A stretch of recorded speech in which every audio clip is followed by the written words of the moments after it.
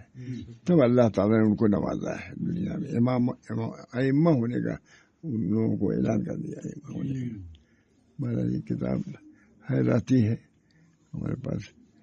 آج شاید پہلی مرتبہ سنا بھی اس سے، لیکن رکھتا اسی لیے ہو کہ موقع ہوگا تو سنا دیا کروں گا.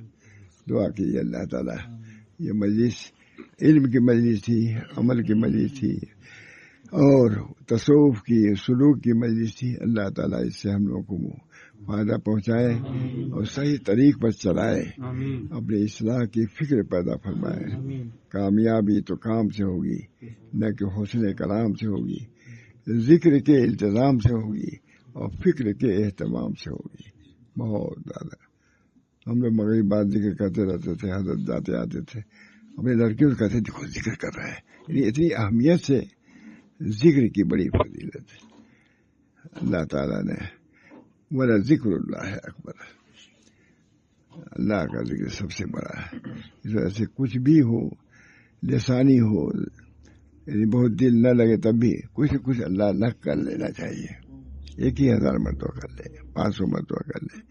انشاءاللہ اس کے ذریعے سے کچھ سادگی پیدا ہوگی. انشاءاللہ دل میں نورانیت پیدا ہوگی.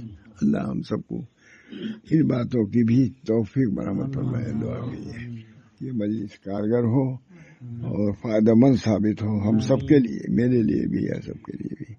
اللہ تعالیٰ اپنے اوقات کو ہمارے لیے اوقات دے، اس میں توفیق دے، اعمال صالحہ کرنے کی بھی توفیق دے تاکہ یہ اوقات ہمارے لیے کامیابی کا ذریعہ بنے. اللہم ربنا تقبل منا انک انت السمیع العلیم برحمتک یا ارحم الراحمین بحرمت سید النبی الکریم صلی اللہ تعالی علیہ وسلم.